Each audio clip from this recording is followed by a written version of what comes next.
Seja bem-vindo. Pronto para mais uma jornada ao desconhecido?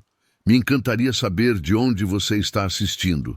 Agora, coloque os fones, apague as luzes e tente não deixar o medo tomar conta de você. Imagina sair para o primeiro encontro com um cara que parecia legal e terminar a noite sendo caçada pela polícia como se você fosse uma criminosa perigosa. Foi exatamente isso que rolou comigo. Deixa eu te contar como essa loucura toda começou. Foi provavelmente por volta de 2016, talvez 2015. A gente se conheceu pela internet, só trocava umas mensagens simples. O nome dele era Marcos. Nossas conversas eram de boa.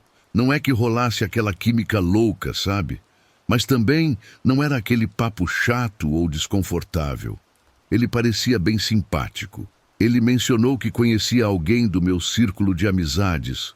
Um amigo dos meus primos, eu acho. Sabe como o Facebook conecta a gente aleatoriamente com a metade das pessoas que você conhece só de vista? Pois é, foi um desses casos. Marcos não era aquele cara super charmoso, mas também não era um tédio total. Ele falava da família dele, do trabalho e dos amigos, o que fazia ele parecer bem normal, mas mesmo assim, não era o tipo de pessoa que você fica esperando ansiosa pela próxima mensagem chegar. Então, eu não dei muita importância quando ele finalmente me convidou para sair, mais ou menos um mês depois. O convite nem foi criativo, foi só uma mensagem rápida. Quer que a gente se encontre? Eu ri do quanto aquilo foi simples. Mesmo assim, pensei, por que não? Demoramos mais uns dias para fechar a data e o local. Decidimos jantar num pequeno restaurante no centro da cidade. O plano era simples: comer, talvez dar uma volta a pé depois e ver no que ia dar. Nada chique e nem exagerado. No começo, o jantar foi tranquilo. Dividimos um pouco de vinho, pedimos umas entradas e por um tempo achei que estava tudo indo bem. Marcos não estava me conquistando horrores, mas era educado e fácil de lidar. Então, no meio da sobremesa, ele levantou para ir ao banheiro. Eu não dei muita bola até que um cara qualquer sentou no lugar dele. Ele não estava vestido como garçom. Estava com roupa normal, camisa social e calça jeans. Por um momento achei que ele tinha errado de mesa, mas aí ele meteu a mão na jaqueta e abriu uma daquelas carteiras com distintivo. Meu coração parou na hora. O que está acontecendo? Eu pensei. O distintivo parecia muito oficial. Era da Polícia Civil, mas o cara não tinha cara de policial. Ele tinha aquele jeito de quem podia trabalhar num escritório normal, acessível, mas de alguma forma isso deixava tudo ainda mais perturbador. Por isso, eu sabia pelo meu tio, que era da polícia, que os investigadores nem sempre usavam uniforme. Mesmo assim, aquilo me parecia estranho, muito estranho.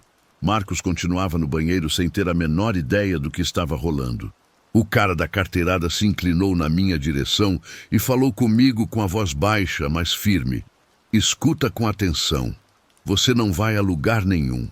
O homem com quem você está vai ser preso a qualquer momento. Mantenha a calma. Não dê nenhum motivo para ele desconfiar de nada. As palavras dele me acertaram como um soco no estômago. Eu só balancei a cabeça concordando, com medo de que minha voz falhasse se eu tentasse responder. Ele se endireitou, me olhou uma última vez e foi embora sem dizer mais nada. Eu vi ele sair do restaurante, ir para a calçada e sumir na esquina como se nunca tivesse estado ali. Eu fiquei ali sentada, paralisada na cadeira, com a mente a 1000 por hora. Será que aquilo era real? Será que Marcos realmente escondia algo tão grande assim? Ou era uma pegadinha de mau gosto para ver minha reação? Senti um nó no estômago enquanto tentava entender aquilo tudo. Eu repetia para mim mesma que precisava manter a calma, continuar respirando. Afinal de contas, eu não tinha feito nada de errado. Pelo menos, eu tinha quase certeza disso. Uns minutos depois, Marcos voltou para a mesa como se nada tivesse acontecido. Ele pegou o garfo e começou a comer a sobremesa como se fosse um encontro normal. Até sorriu para mim, como se estivesse realmente curtindo. Eu não conseguia parar de olhar para ele, tentando descobrir se ele era um cara normal ou se escondia algum segredo obscuro. Marcos deve ter notado meu olhar fixo, porque ele parou e me lançou um olhar estranho, como quem diz: "O que foi?" Forcei um sorriso, peguei minha taça de vinho e dei um gole longo, torcendo para ele não notar como minhas mãos estavam tremendo. Quando a garçonete trouxe a conta, aproveitei a chance para focar em outra coisa. Insisti para a gente dividir sem dar opção para ele, embora ele tenha se oferecido para pagar. Deixei o dinheiro da minha parte na mesa, enquanto ele pagava a parte dele no cartão. Quando saímos do restaurante, eu estava uma pilha de nervos. O plano original era voltar a pé para o meu apartamento, mas eu só conseguia pensar no que o policial tinha me dito. Assim que saímos, o ar frio da noite me atingiu como um choque de realidade, me fazendo sentir como se eu estivesse caminhando direto para algum tipo de armadilha. Meus pensamentos dispararam. Será que eu devia avisar ele? Ou isso me tornaria parte da confusão em que ele estava metido? Eu disse para mim mesma que tinha que ser um erro. Talvez fosse algum tipo de brincadeira. Uma pegadinha para um daqueles vídeos virais onde eles armam algo louco para pegar a reação de pessoas distraídas. Essa ideia me deu um pouco de esperança. Tinha que ser uma brincadeira, né? Era impossível aquilo ser real. Eu continuava sentindo um nó no estômago. Olhei em volta procurando câmeras ou alguém suspeito, mas a única coisa que vi foi um casal de pessoas fumando ali perto. Marcos abriu a porta para mim, sem perceber o caos que estava prestes a explodir. Viramos à esquerda, por onde o cara disfarçado tinha ido antes. O ar frio parecia mais pesado de alguma forma e eu me concentrei em manter a respiração estável. Fosse o que fosse que estivesse vindo, eu não conseguia tirar da cabeça a sensação de que aquela noite não ia terminar como eu imaginava. Os primeiros 10 minutos de caminhada na direção da minha casa foram totalmente normais. Conversamos sobre coisas sem importância, trabalho, comida, até sobre o tempo. Nada parecia fora do normal. Mas então tudo mudou. Do nada, um par de faróis fortes iluminou a rua atrás da gente e um carro grande preto, tipo uma viatura descaracterizada, parou com uma freada brusca tão perto que eu podia sentir o calor do motor. Os pneus soltaram um guincho horrível e antes que eu pudesse perceber o que estava acontecendo, 2 homens vestidos com roupa civil pularam do veículo com as armas sacadas. "Mãos onde a gente possa ver!" gritou um deles. Meu corpo todo paralisou. Meu cérebro se recusava a aceitar a realidade. Momentos depois, a rua explodiu em caos. Os carros de polícia chegaram em alta velocidade de todas as direções, com as sirenes cortando o ar. Em questão de segundos, a gente estava cercado, com luzes piscando e refletindo em tudo ao nosso redor. Os policiais gritavam uns por cima dos outros, empurrando a gente na direção de uma árvore na calçada, perto do muro de uma casa. Enquanto mais policiais pulavam das viaturas, os cachorros latiam e puxavam as coleiras dos treinadores, rosnando como se estivessem prontos para estraçalhar a gente. Tinha arma para todo lado, pelo menos uma dúzia apontada para nós de todos os ângulos. De joelhos, as mãos atrás da cabeça, eles gritaram com vozes agudas e implacáveis. Marcos e eu nos jogamos no chão na hora, batendo tão rápido que eu ralei o joelho. Depois, gritaram para a gente deitar completamente no chão. Apertei meu rosto contra o asfalto frio e sujo de areia, com o coração batendo tão forte que parecia que ia explodir. Eu tremia inteira, mas não sabia se era pelo frio ou pelo terror puro. Eles nos rodearam dando ordens e revistando a gente como se fôssemos criminosos perigosos. Minha mente disparou com um pensamento apavorante. Acabou. Eu não vou sair viva dessa. Depois do que pareceu uma eternidade, um deles pediu a identidade. Marcos foi o primeiro a ter os documentos verificados e eu fiquei de bruços, com os músculos tensos pelo medo que me invadia. Então, de repente, tudo mudou. Descobriram que tinham cometido um erro. Marcos não era quem eles pensavam que era. Ele não era o suspeito armado que eles estavam perseguindo nos últimos 2 dias. A semelhança, eles explicaram, era impressionante. Mesmo depois de ouvir isso, eu custava a acreditar. Os policiais estavam tão certos e por um momento eu mesma tinha duvidado de Marcos. Quando perceberam o erro, começaram a chover desculpas. Porém, sinto muito não compensa exatamente o fato de ter uma dúzia de armas apontadas para sua cara. Sentia que meu corpo ia falhar por causa da descarga de adrenalina. Finalmente, o pessoal do SAMU me examinou. Não era um ataque cardíaco, só um ataque de pânico. Mas, sinceramente, foi tão horrível quanto. Marcos não falou muito depois que tudo acabou.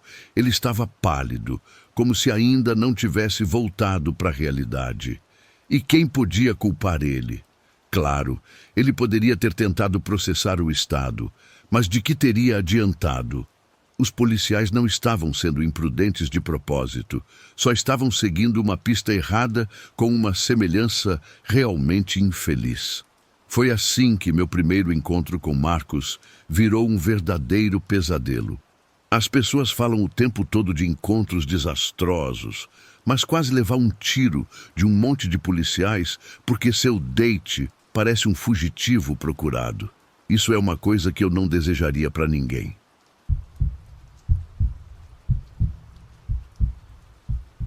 Eu dei um match com uma garota em um aplicativo de encontros. Vamos chamar de Juliana. E o que parecia ser o começo de um romance logo se transformou no meu maior pesadelo. Juliana parecia ser muito gente boa e eu me senti atraída por ela logo de cara. Naquela época, eu tinha acabado de completar 19 anos.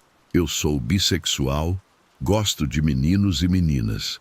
Mas a verdade é que eu não tinha nenhuma experiência com ninguém.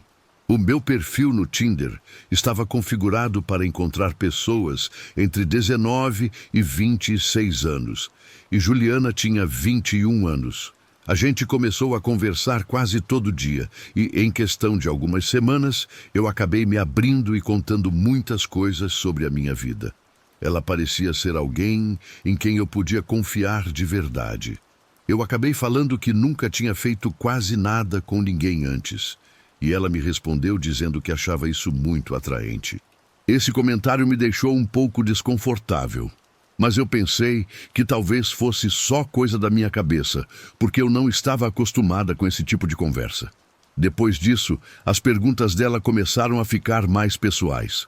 Ela quis saber se eu já tinha beijado alguém na boca alguma vez na vida e o que eu pensava sobre certas coisas relacionadas a namoro e romance. Ela não parava de falar que queria que a gente se encontrasse logo e que não via a hora de ser a pessoa da minha primeira experiência. Eu não sabia muito bem como responder a isso e simplesmente achei que era assim que as coisas funcionavam nesse mundo de aplicativos de paquera. Eu já tinha conversado com uns 2 meninos no aplicativo antes, e alguns deles me mandavam fotos íntimas, sem eu pedir quase que imediatamente. Então, eu pensei que talvez essa ousadia toda fosse normal mesmo. Mesmo assim, tinha alguma coisa na insistência de Juliana sobre a minha falta de experiência que me deixava com uma sensação ruim. Ela não parava de dizer o quanto aquilo deixava ela excitada e o quanto isso me tornava especial.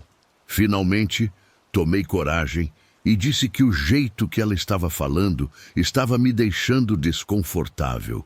Para a minha surpresa, ela pediu desculpas na mesma hora e sumiu. Ficou quieta, sem mandar nada por alguns dias. Eu até mandei uma mensagem 1 ou 2 vezes depois, mas ela não me respondeu. Então eu pensei que ela tinha perdido o interesse e tentei seguir a minha vida. Então, do nada, ela me mandou um link. Eu não dei muita importância e cliquei sem olhar direito o que era. Acabou sendo um erro enorme. Abri uma página de um sex shop online e a primeira coisa que eu vi foi uma foto de um daqueles cinturões usados para prender consolo. O meu estômago embrulhou na hora e eu fechei a aba do navegador imediatamente. Mas Juliana começou a me bombardear com mensagens logo em seguida. Ela disse que já tinha comprado aquilo para nós duas e que estava louca para usar em mim quando a gente se encontrasse pessoalmente. Ela começou a ser gráfica demais, detalhando as posições em que ela ia me colocar e como ela ia continuar fazendo aquilo sem parar até que eu gritasse de dor. Ela até teve a coragem de dizer que alguém pura como eu precisava de algo grande daquele jeito para aprender. Ler aquilo fez todos os pelos do meu corpo se arrepiarem. Foi nesse momento que a minha ficha caiu. Não se tratava apenas de alguém que estava sendo atrevida ou ousada demais. Juliana era completamente desequilibrada. Eu disse diretamente para ela mais uma vez que aquilo estava me deixando assustada, com a esperança de que ela parasse. Em vez disso, ela forçou ainda mais a barra, dizendo que adorava o quanto eu estava ficando arisca e que não via a hora de me transformar no brinquedo pessoal dela. Aquele foi o meu limite. Eu apaguei a minha conta no Tinder na mesma hora e jurei que nunca mais ia usar esse aplicativo de novo. Eu nem sequer tive coragem de contar para os meus amigos o que tinha acontecido. Era estranho demais e vergonhoso falar sobre isso, principalmente porque eu não acreditava que outra mulher pudesse agir dessa maneira tão agressiva. A gente quase não ouve falar de mulher sendo predadora sexual. Mas Juliana era, sem dúvida nenhuma, uma pessoa perigosa. No entanto, eu tenho certeza absoluta de que ela era quem dizia ser nas fotos. O Tinder tem aquele sistema de verificação por selfie, onde você tem que imitar uma pose na hora para provar que é você mesmo. Então, não podia ser um homem usando fotos falsas de uma mulher. Mesmo agora, uns 2 anos depois, às vezes eu me pego pensando nisso. E se ela tivesse conhecido outra pessoa, uma outra menina ingênua como eu, que não tivesse percebido os sinais de alerta a tempo? Só de pensar nisso, meu sangue gela. Eu só espero, do fundo do coração, que ela não tenha tido a chance de realizar os planos doentios que ela tinha com ninguém. Pelo jeito que ela descrevia as coisas nas mensagens, não parecia que ela queria apenas ficar comigo. Parecia que ela queria me machucar de verdade. Esse tipo de escuridão, essa energia pesada, é algo que fica gravado na memória da gente. Talvez não pareça a história mais assustadora do mundo para quem ouve, mas para mim foi como ficar frente a frente com o mal. Eu só sou grata a Deus por ter escapado antes que ela pudesse me fazer algum mal na vida real. Eu nem quero imaginar o que poderia ter acontecido se eu não tivesse caído fora a tempo.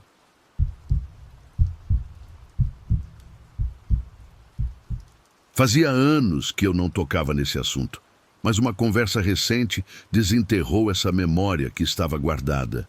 É estranho como a gente enterra certas coisas no fundo da mente só para conseguir seguir em frente. Hoje eu estou com 40 anos, então essa história deve ter rolado quando eu tinha uns 18 ou 19.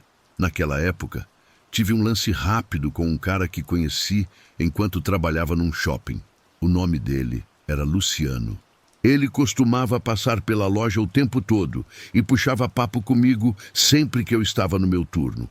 Eu era muito tímida naquela fase, sem nenhuma experiência real com relacionamentos. Agora, olhando para trás, percebo que ele notou isso, sacou o quanto eu era insegura. É como se certas pessoas tivessem um radar para farejar quando você é um alvo fácil, né?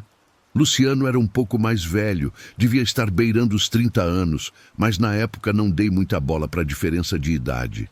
Nosso primeiro encontro foi bem simples, só para comer alguma coisa na praça de alimentação durante um dos meus intervalos. Tudo parecia estar indo bem, até que ele começou a forçar a barra para que eu fosse até a casa dele depois do trabalho. Isso deveria ter acendido um sinal de alerta na minha cabeça, mas não percebi na hora. Eu era nova e, na minha mente, aquilo era uma coisa inocente. Depois de algumas semanas de conversas por telefone e mais encontros na praça de alimentação, finalmente aceitei ir até o apartamento dele. O lugar onde ele morava ficava a uns 20 minutos de carro da minha casa. Então, achei que não era nada demais. No entanto, enquanto dirigia para lá, comecei a sentir um nó no estômago, uma sensação ruim. Coloquei a culpa no nervosismo de primeiro encontro e fiquei tentando me convencer de que estava sendo boba. Sair com caras era novidade para mim, então qualquer coisinha parecia muito maior do que realmente era. Quando cheguei no apartamento, ficamos jogados no sofá um tempo, assistindo a um programa qualquer na TV. Poucos minutos depois, Luciano tirou um baseado e acendeu. Naquela época eu não era totalmente careta, já tinha fumado algumas vezes, mas não fazia isso com frequência. Hoje em dia, com o estresse da vida adulta, fumo até mais do que naquela época. Enfim, ele me passou o baseado e eu só dei uns 2 tragos. Quase imediatamente me senti mal. O negócio bateu forte demais para apenas 2 tragos. Tinha alguma coisa muito errada. Foi aí que notei algo estranho. Quando devolvi o baseado, Luciano fingiu que deu um trago, mas na verdade ele não puxou fumaça nenhuma. Ele me devolveu dizendo: "Você tem que acender de novo." Porque por algum motivo o negócio não ficava aceso. Aquilo estava me deixando frustrada, mas deixei para lá. No fim das contas, larguei o baseado, tentando me concentrar em acalmar a minha cabeça, que estava girando sem parar. Foi nesse momento que ele sugeriu que eu terminasse de fumar tudo e me deitasse um pouco. Comecei a entrar em pânico. A única coisa que eu queria era sair dali. Mas quando tentei me levantar, as minhas pernas mal respondiam. Ele percebeu isso na hora. Em vez de me ajudar, me empurrou de volta para o sofá, me segurando com firmeza. Não foi nada sutil. Ele estava garantindo que eu não conseguisse ir embora. Foi aí que a ficha caiu. Não era só nervosismo, era algo muito pior. E a situação estava prestes a ficar feia. Antes que eu pudesse reagir, ele estava em cima de mim, agarrando a minha roupa com brutalidade. Envolveu meu pescoço com uma mão e começou a pressionar a boca dele contra a minha pele de um jeito que fez meu estômago revirar de nojo. Entrei em desespero e me joguei do sofá numa tentativa louca de escapar. E ele caiu junto comigo, batendo no chão com força. Nós lutamos ali no chão durante o que pareceu uma eternidade, com meu coração batendo tão forte no peito que parecia que ia rasgar a pele. De alguma forma, consegui afastar ele com um chute, fiquei de pé cambaleando e corri em direção à porta. Luciano estava na minha cola, logo atrás de mim. Justo quando saí tropeçando para a rua, ofegante, vi uma viatura da polícia parada num sinal no final da rua. Aquilo pareceu um milagre. Assim que Luciano viu os policiais, travou na hora e depois correu de volta para dentro de casa feito um covarde. Agitei os braços desesperadamente, mas os policiais não me viram e a viatura arrancou, com as luzes traseiras sumindo na esquina. Foi como se o universo estivesse fazendo uma piada cruel comigo. Sempre tinha ronda policial naquela região, mas dessa vez, quando eu mais precisava, não adiantou de nada. Ainda assim, ver a viatura deve ter sido o suficiente para assustar ele, e por isso sou grata. Tremendo tanto que mal conseguia ficar em pé, tateei procurando minhas chaves até que finalmente consegui entrar no meu carro. Minhas mãos pareciam dormentes, como se não fossem minhas, e me custou muito esforço ligar o carro. Dirigir até em casa foi um pesadelo. Minha visão estava embaçada e eu enxergava tudo duplicado quando tentava focar na estrada. Não conseguia passar de uns 10 por hora. As ruas pareciam irreais, como se eu estivesse dirigindo dentro de um sonho distorcido. De alguma forma, consegui chegar no portão da minha casa, embora não faça a menor ideia de como. Fiquei no carro durante muito tempo, travada, tentando decidir se devia pedir ajuda. No fundo, sabia que aquele baseado estava batizado com alguma coisa muito mais forte que maconha. Meu corpo estava destroçado, meu coração disparado como se eu tivesse corrido uma maratona, e minha cabeça parecia prestes a explodir. Em pânico, liguei para minha melhor amiga esperando que ela me acalmasse. A resposta dela: "Dorme que passa. Isso aí provavelmente está misturado com alguma porcaria." O tom despreocupado dela me atingiu como um tapa na cara. Não conseguia acreditar no quanto ela foi fria. Aquela ligação foi o começo do fim da nossa amizade. Essa atitude dela doeu profundamente. No final, me arrastei até meu quarto e desabei na cama, exausta demais para continuar pensando. Na manhã seguinte, acordei me sentindo como se um caminhão tivesse passado por cima de mim. Não era uma ressaca normal. Me sentia esgotada, com o corpo todo dolorido. Passei o dia numa espécie de neblina, repetindo tudo na minha cabeça. Eu era só uma adolescente ingênua que tinha caído na armadilha de um predador. Perceber isso me abalou demais, me fazendo questionar todo mundo ao meu redor. Namorar? Isso ficou fora de cogitação durante anos. Confiar em alguém novo parecia impossível. Fiquei paranoica, querendo saber de onde vinha o que eu fumava e quem bolava. Se eu não estivesse lá para ver todo o processo, eu não fumava. Era uma regra sagrada que sigo até hoje. E depois teve Luciano, o cara que quase acabou com a minha vida. Vi ele mais algumas vezes depois daquela noite. Ele aparecia na loja onde eu trabalhava com um sorrisinho cínico, como se fosse o dono do pedaço. Era o suficiente para me deixar em pânico total toda vez. No fim, não aguentei a pressão e pedi demissão, cortando todos os laços com essa parte da minha vida. No entanto, me arrependo de não ter ido à delegacia. Não paro de me perguntar se ele fez o mesmo com outras garotas, se tinha algo que eu pudesse ter feito para parar ele. Mas naquele momento eu estava assustada e insegura demais para dar esse passo. Até hoje, não sei o que tinha naquele baseado. Fosse o que fosse, me ensinou uma lição que eu nunca vou esquecer. Se um baseado apaga o tempo todo, encara isso como um sinal. Provavelmente tem alguma coisa ali que não te faz bem. E, sinceramente, não fume com gente que você mal conhece. Fica com os amigos em quem você confia de verdade. Se você bola o seu, não se sinta estranha por conferir o fumo antes. Pode parecer exagero, mas é melhor do que passar pelo que eu passei. A verdade é que nem todo mundo que parece legal tem boas intenções. Algumas pessoas são especialistas em fingir ser gente boa, mas no fundo só estão esperando para se aproveitar de alguém que não vê o perigo a tempo. É uma realidade dura que tive que aprender do jeito mais difícil. Fiquem espertos e não baixem a guarda, mesmo quando as coisas parecem tranquilas. Erros acontecem, mas você nunca será culpada pela maldade de outra pessoa.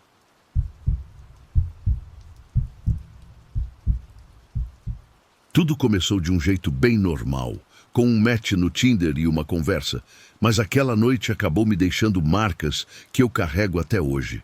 O nome dele era Lucas. Ele tinha cabelo escuro e meio bagunçado, aquela barba por fazer, e pelas fotos parecia ser gente boa.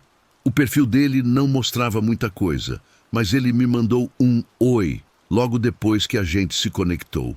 Eu respondi e nossa conversa começou devagar. Era aquele papo de sempre. Como está sendo seu dia? O que você gosta de fazer? Aos poucos, a gente foi pegando o ritmo. Pelo que ele postava, parecia que ele gostava de fazer trilha e acampar.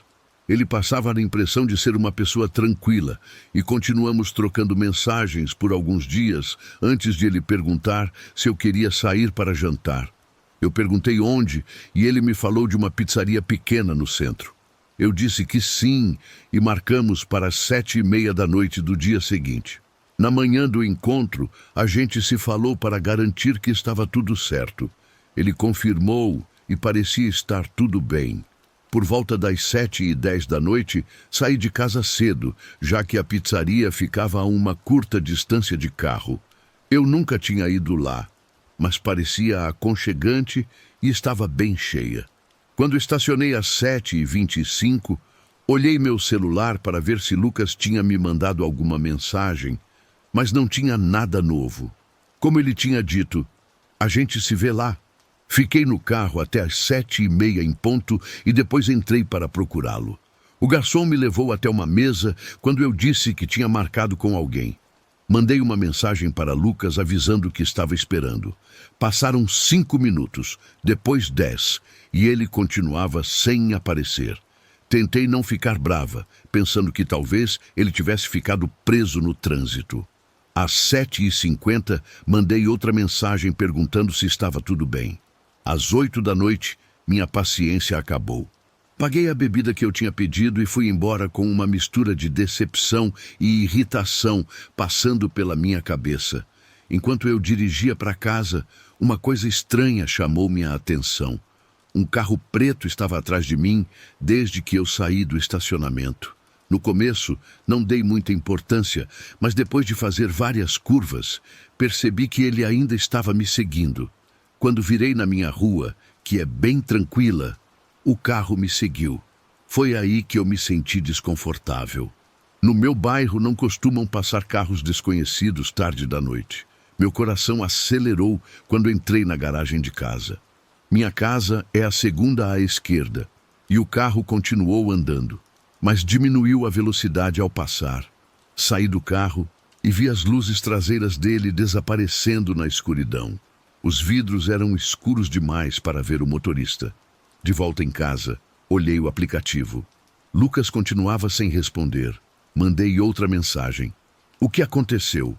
Você me deu um bolo. Frustrada, tentei tirar isso da cabeça, dizendo a mim mesma que eu mal o conhecia de qualquer jeito. Depois que ele me deixou plantada, decidi esquecer aquilo. Preparei algo para comer. Sentei no sofá e tentei relaxar. Naquela época, eu morava sozinha, o que normalmente eu gostava. Mas naquela noite, eu estava me sentindo um pouco inquieta. Enquanto eu comia, olhei pela janela da frente e quase deixei o garfo cair. O mesmo carro que tinha me seguido. Ele estava passando pela minha rua de novo. Tinha passado mais ou menos 1 hora desde que cheguei em casa. O carro diminuiu a velocidade ao chegar perto do meu portão e depois encostou no meio-fio. Meu estômago embrulhou.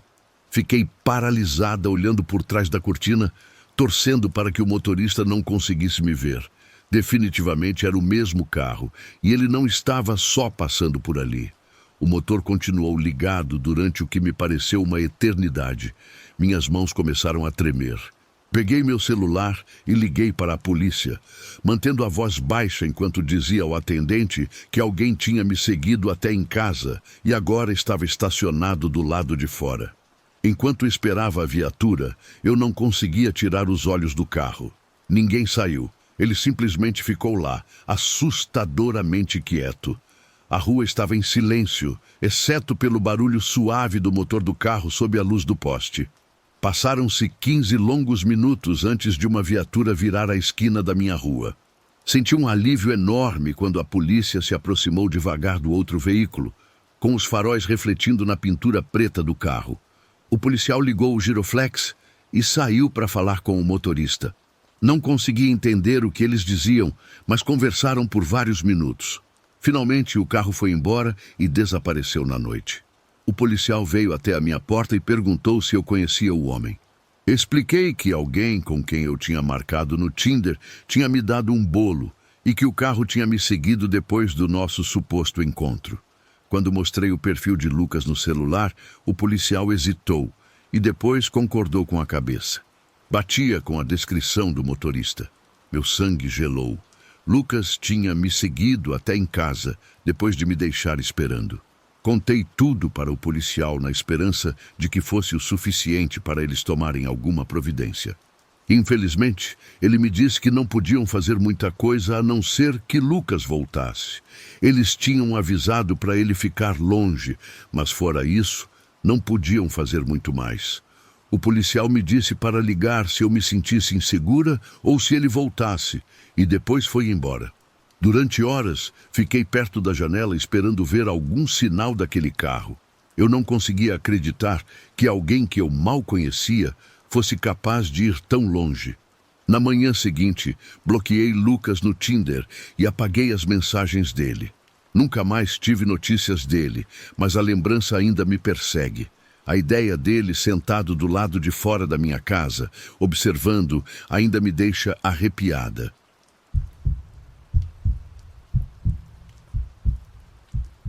Segura firme aí, porque o relato de hoje é pesado. O que eu vou contar agora é uma daquelas situações que quase acabaram com a minha vida. Meu nome é Amanda. Pelo menos é assim que vou me apresentar para contar essa história. Faz mais ou menos uns 8 anos que eu estava saindo com um rapaz. Vamos chamar ele de Bruno. A gente tinha pouco mais de 20 anos e o namoro foi por água abaixo depois de uns 10 meses. Meus amigos tentaram me avisar de que Bruno podia ser possessivo e manipulador. Mas comigo, ele era um amor de pessoa, cheio de encantos. Eu ignorei os avisos deles igual uma idiota. Claro, ele tinha uns comportamentos estranhos. Toda vez que a gente saía, fosse para um bar, para uma balada ou simplesmente para comer alguma coisa, ele ficava tenso quando alguém olhava para mim. Nem que fosse de canto de olho, ele apertava a minha mão com mais força ou me puxava para perto dele, como se estivesse tentando marcar território.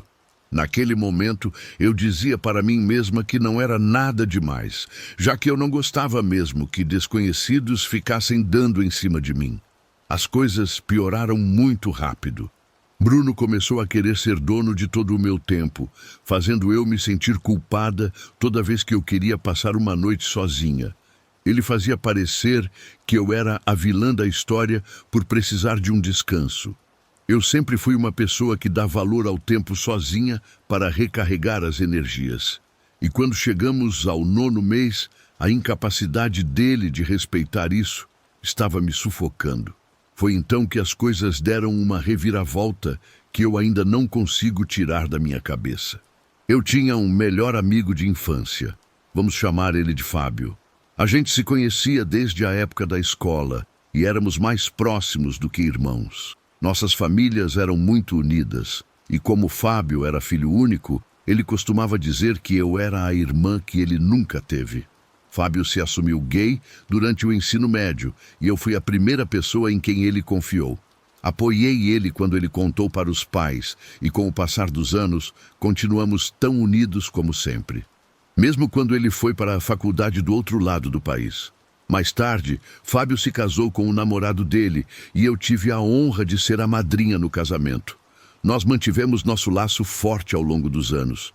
Eu até escolhi ele para ser padrinho da minha filha quando ela nasceu. Enfim, pouco tempo depois disso, um dos nossos amigos em comum faleceu de forma inesperada. A perda mexeu muito comigo e eu disse a Bruno que eu precisava de um tempo para mim mesma para processar tudo aquilo. Eu não queria mensagens, nem ligações, nem visitas. Queria apenas o meu espaço. Minha filha estava passando uns dias na casa da minha mãe. Então a casa estava vazia, só comigo. Fábio, sendo o amigo incrível que ele sempre foi, largou tudo para vir me ver. Ele pegou um voo de última hora e ficou na minha casa, já que o voo dele aterrissou tarde e o funeral estava marcado para a 1ª hora do dia seguinte. A gente sempre teve uma amizade muito próxima e sem nenhum interesse amoroso. Dividir a mesma cama não era estranho para nós. Era simplesmente como sempre tinha sido. Até nossos pais costumavam brincar dizendo que nunca ia rolar nada entre a gente. Naquela noite, nós nos deitamos na minha cama como já tínhamos feito inúmeras vezes antes. Eu não dei muita importância para isso. Meu quarto fica no extremo mais afastado da casa, num canto tranquilo, onde a noite fica quase completamente escuro. Também é o mais longe da porta da frente, então me senti segura depois de dizer a Bruno que ele não era bem-vindo ali. Fábio tinha um voo de volta para casa poucas horas depois do funeral, e eu pensei que o melhor era evitar dramas desnecessários. Esgotada, caí no sono bem rápido. Em algum momento da noite, acordei porque alguma coisa estava roçando de leve no meu rosto. No começo, pareceu uma brisa ou talvez uma mecha de cabelo solta, mas a sensação me arrancou do sono. Antes que eu pudesse entender o que estava acontecendo, uma luz forte atravessou meus olhos e me deixou cega. Foi então que ouvi a voz dele, a voz de Bruno. Sabe, disse ele com um tom que me deu arrepios. Eu poderia matar vocês dois agora mesmo e ninguém ia saber que eu estive aqui. Senti um frio na barriga e o medo tomou conta de mim. Ele estava de pé ao lado da cama, com uma arma na mão e o rosto totalmente transtornado de fúria. Então é isso que você estava escondendo de mim, hein, sua estúpida? As palavras dele me atingiram como um tapa na cara, mas o medo fechou a minha garganta. Depois, os olhos dele pararam em Fábio e se fecharam um pouco. E você? Que tipo de homem deita na cama de outra pessoa, hein? Eu me forcei a manter a calma, embora meu coração estivesse batendo com muita força no meu peito. Bruno, disse eu, tentando manter a voz firme. Esse é Fábio, o amigo de quem eu te falei centenas de vezes. Mas Bruno não estava me ouvindo. Ele estava fixo em Fábio, avaliando ele. Fábio, com seu 1,65 m de altura e mal chegando aos 50 quilos num dia bom, se manteve completamente imóvel. Apesar de Bruno ser muito maior que ele em altura, com mais de 1,80 m, puro músculo e raiva, Fábio não vacilou. Cara! Disse Fábio com a voz tranquila, mas firme. Você está muito enganado. Eu sou gay, eu sou casado. Bruno soltou uma risada de deboche, uma risada áspera. Ele balançou a cabeça como se as palavras de Fábio fossem algum tipo de piada doentia. Pensando rápido, eu soltei. Dá uma olhada no celular dele. Bruno, olha as fotos dele, as mensagens de texto. Você vai ver que ele está dizendo a verdade. Por um momento, Bruno parou, como se estivesse considerando aquilo. Depois, ele se jogou sobre o criado mudo e agarrou o celular de Fábio num piscar de olhos. Ele deslizou o dedo furiosamente pela tela, apertando cada vez mais o maxilar. Então, num ataque repentino de raiva, ele arremessou o celular para o outro lado do quarto. O aparelho bateu na parede com um barulho forte e se despedaçou em pedacinhos. Pois adivinha só, rosnou ele com a voz cheia de rancor. A única razão pela qual vocês dois continuam respirando é porque ele não está mentindo. Meu sangue fervia, mas eu me obriguei a manter a postura. Sai da minha casa, disse eu com a voz trêmula, mas firme. Eu fiquei de pé na porta do quarto, com a luz do corredor nas minhas costas, projetando sombras longas dentro do quarto. Bruno se aproximou com um sorriso de deboche no rosto, como se tudo aquilo fosse só um jogo doentio. Ao passar do meu lado, ele se inclinou na minha direção e o hálito quente dele roçou na minha orelha. Os lábios dele encostaram no meu pescoço e a mão dele agarrou a minha nuca, o que me fez ficar paralisada de nojo e de terror. Depois ele sussurrou. É útil, sabe? Ter um tio que é chaveiro. Ele deu um passo para trás e apontou a arma para mim como uma criança que brinca de polícia e ladrão. Bang! Disse ele com um sorriso cruel antes de rir enquanto ia embora, com a risada dele ecoando pelo corredor. No dia seguinte, fui direto para a delegacia para pedir uma medida protetiva. Bruno não se importou. Ele descumpriu a ordem tantas vezes que perdi a conta. Não foi até a polícia finalmente prender ele que eu consegui voltar a respirar. Anos mais tarde, soube que Bruno tinha refeito a vida dele com outra pessoa e tinha me deixado em paz. A história dele não terminou bem. Pelo que me contaram, agora ele está apodrecendo num presídio de segurança máxima. Tentativa de homicídio, agressão à mão armada e até um ataque a um policial que deixou o homem hospitalizado. Também encontraram um arsenal de armas ilegais e drogas. Às vezes, eu fico acordada à noite me perguntando o quão perto eu estive de ser uma das suas vítimas. Se eu tivesse ouvido meus amigos, eu poderia ter evitado tudo isso.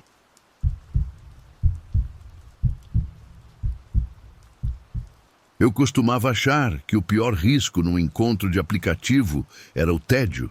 Mas aquela noite me provou que existem situações muito mais bizarras e financeiramente dolorosas do que eu imaginava. Aconteceu uns anos atrás, na época em que os aplicativos de namoro ainda faziam parte da minha rotina. Foi aí que conheci um rapaz que realmente chamou minha atenção. Vamos chamar ele de Eduardo. As fotos eram bem decentes, parecia ter a mesma idade que eu e a descrição do perfil Dava a entender que era apaixonado por empreendedorismo e pegava firme no batente. Alguma coisa nesse jeito determinado me atraiu. Então, deslizei para a direita. Fiquei surpresa quando deu match bem rápido e logo começamos a conversar. Nossas conversas fluíam com muita facilidade. Contei para Eduardo sobre minhas aulas na faculdade à noite e o objetivo de me tornar enfermeira, enquanto ele compartilhava uns pedaços meio soltos sobre a própria vida. Toda vez que perguntava mais detalhes sobre o trabalho, ele dava um jeito habilidoso de desviar o assunto e mudava a conversa. Naquele momento, pensei que talvez só estivesse evitando parecer metido ou preocupado que eu pensasse que era rico. Agora, olhando para trás, o jeito como fugia dessas perguntas deveria ter me deixado com a pulga atrás da orelha, mas não dei muita importância.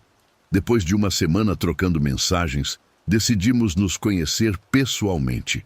Eduardo escolheu uma churrascaria que, pelo jeito, adorava e não parava de falar sobre como a costela de lá era incrível. A ideia de começar com algo um pouco mais arrumado me deixou animada. Na noite do encontro, me produzi toda e escolhi uma roupa que achei maravilhosa. Afinal de contas, a primeira impressão é a que fica. Quando cheguei na churrascaria e fiquei esperando na entrada, tive a primeira sensação ruim e não demorou muito para descobrir o porquê. Quando Eduardo chegou, não se parecia em nada com o rapaz das fotos. Tinha engordado muito, estava com o cabelo oleoso e descuidado e a barba toda por fazer e falhada, parecia que não via uma gilete ou barbeador há semanas. Até as roupas eram uma mistura estranha de peças largas demais e manchadas, como se nem tivesse se dado ao trabalho de pensar no nosso encontro. Tentando não julgar o livro pela capa de imediato, pensei que talvez estivesse passando por uma fase ruim. Nos sentamos na mesa e o garçom se aproximou para anotar os pedidos. Eduardo já foi pedindo 2 cestinhas de pão de entrada, insistindo que a gente ia precisar. Quando as cestinhas chegaram, devorou os pães como se não comesse há dias, rasgando os pedaços com as mãos mesmo.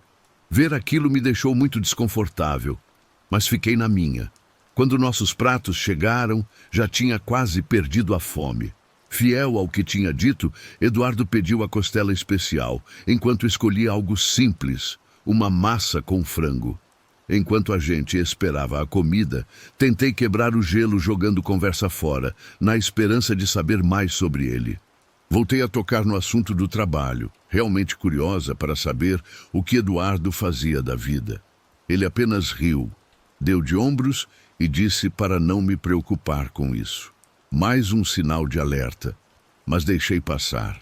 Então, de repente, a conversa tomou um rumo diferente. Eduardo perguntou sobre a faculdade de enfermagem, especificamente quanto custava a mensalidade. A pergunta pareceu estranha, mas respondi mencionando o preço alto das aulas. Foi aí que as coisas começaram a ficar realmente esquisitas. Ele se inclinou na minha direção e disse que eu deveria largar a faculdade e investir todo o meu dinheiro em Bitcoin. Sei que hoje em dia todo mundo fala de criptomoedas, mas isso foi lá em 2016 e o Bitcoin já estava no meio de uma subida gigante de preço. Agiu como se esse fosse o segredo para ficar rico num piscar de olhos, dizendo que eu ia me arrepender se não fizesse isso. Naquele momento, uma moeda estava valendo uns 3 ou 4 mil reais. Eduardo disse que tinha investido todas as economias nisso na semana anterior e tinha certeza de que ficaria rico em pouco tempo. Enquanto escutava ele falar sem parar, a ficha caiu. Não era apenas excêntrico ou diferente, estava desesperado. Eduardo tinha apostado tudo o que tinha no Bitcoin e provavelmente via os aplicativos de namoro como uma forma de vender as ideias dele, ou pior ainda, de encontrar alguém para bancar ele. O momento da verdade chegou quando a conta veio. De repente, lembrou que tinha esquecido a carteira em casa e perguntou com a maior cara de pau se eu podia pagar, prometendo devolver o dinheiro na próxima vez. Sim, claro. como se fosse ter uma próxima vez. Mas isso não foi o pior. Quando o garçom voltou com a maquininha e a conta paga, Eduardo pediu 2 caixas para a viagem e mais uma cestinha de pão. Sem pensar 2 vezes, colocou as sobras dele em uma caixa e minha massa, que eu nem tinha comido, na outra. E para completar, enfiou todos os pãezinhos da nova cesta na segunda caixa, como se estivesse fazendo a feira para a semana toda. Estaria mentindo se dissesse que não senti uma pontada de pena, mas essa pena desapareceu quando lembrei que ele tinha pedido o prato mais caro do cardápio, uma costela de quase R$ 100, enquanto eu tinha tentado ser modesta com um prato de 30. No final, paguei a conta, mas saí do restaurante sabendo que era a primeira e a última vez que veria ele. A noite toda me deixou chateada e sem entender nada. Lição aprendida. Sempre tem que pesquisar um pouco mais antes de encontrar com alguém de um aplicativo. E se no primeiro encontro o cara começar a falar de Bitcoin ou outros planos para ficar rico rápido, é a hora de sair correndo. É verdade que o Bitcoin pode estar em alta agora, mas naquele momento, a hora que Eduardo escolheu, foi péssima. Duvido que a grande aposta dele tenha dado algum lucro. Dá para dizer com segurança que nunca teve um segundo encontro.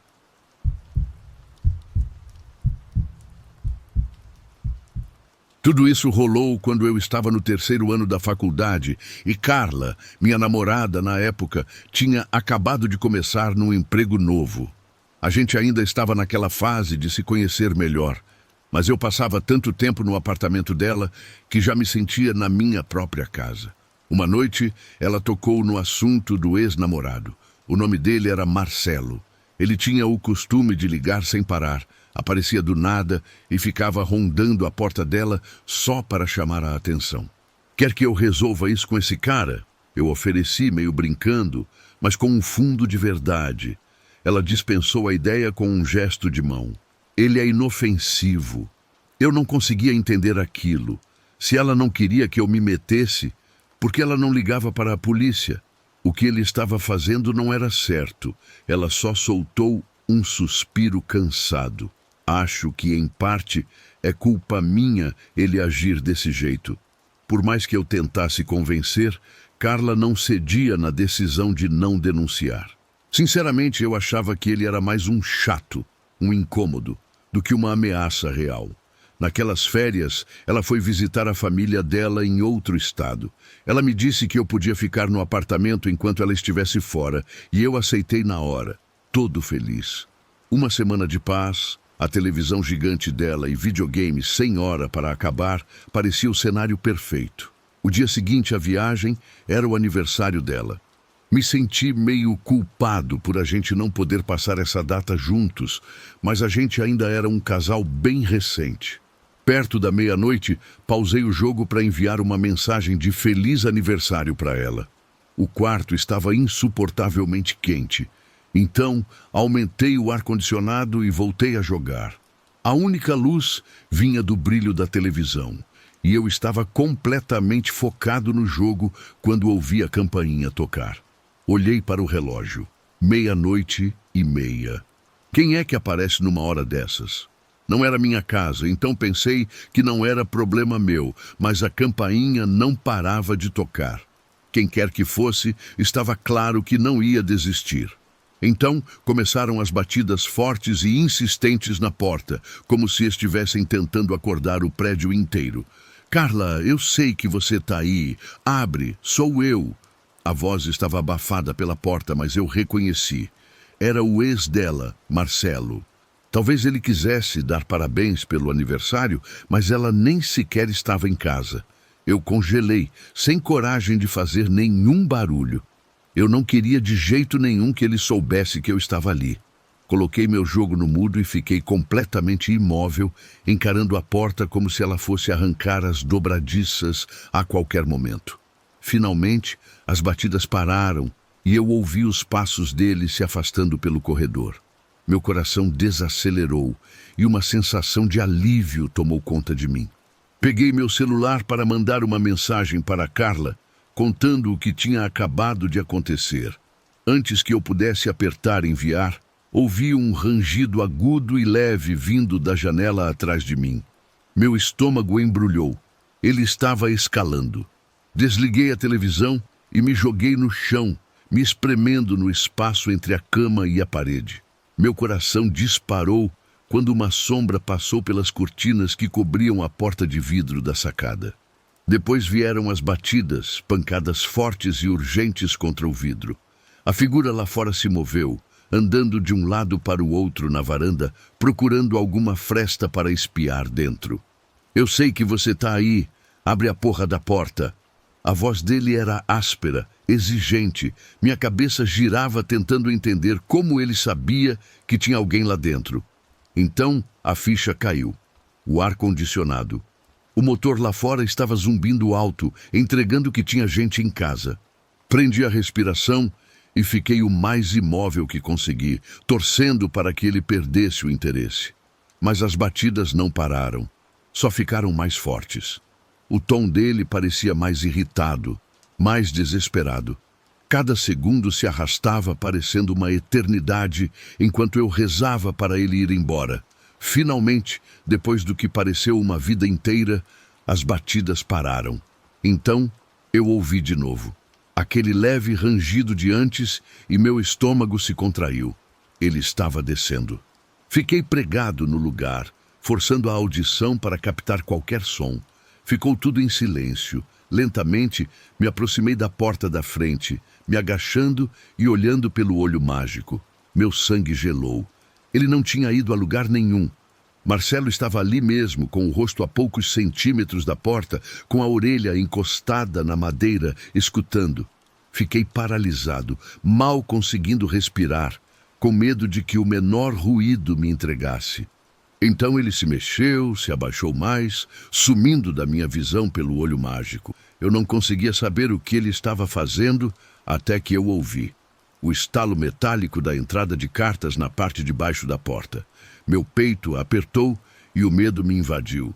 Como o prédio era antigo, a porta tinha aquela portinhola de metal para correio, que, graças a Deus, impedia ele de ver o lado de dentro.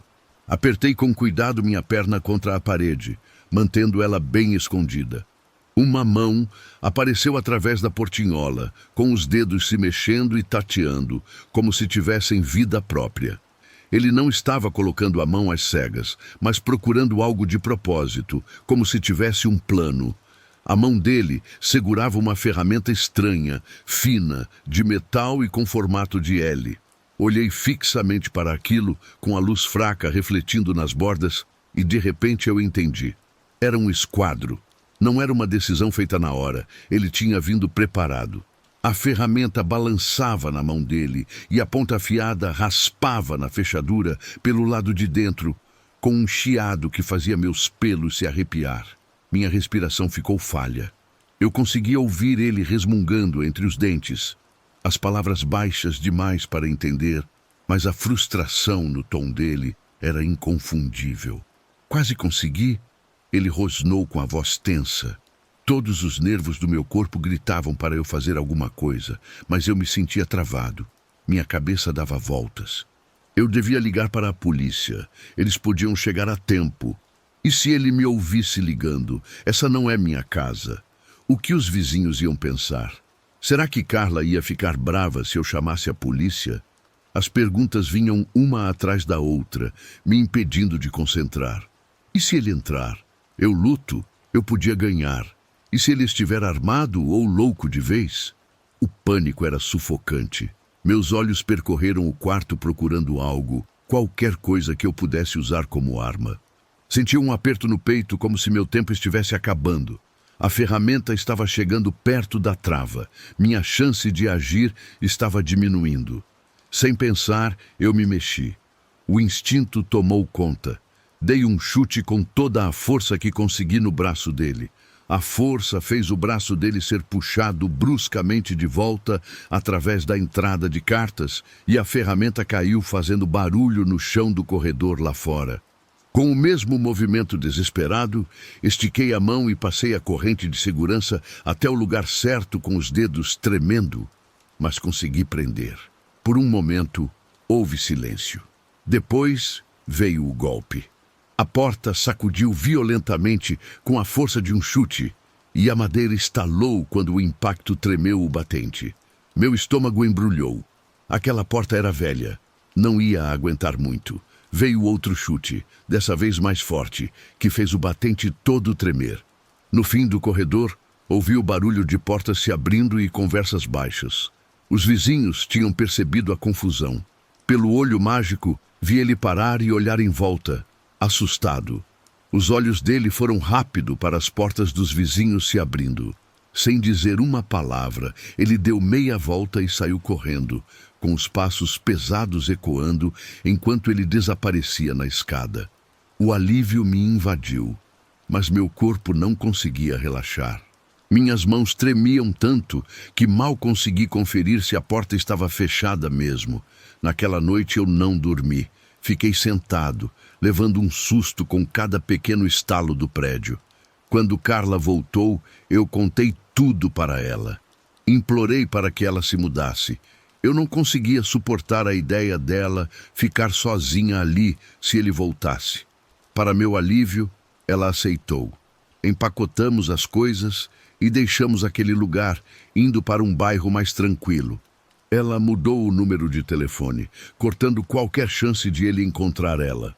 No entanto, mesmo agora, não consigo tirar essa sensação ruim. Ando por ruas movimentadas e me pego olhando os rostos, meio que esperando ver o dele no meio da multidão. Às vezes, no meio da noite, repito a cena na minha cabeça, o som dos passos dele ainda ecoando como um aviso.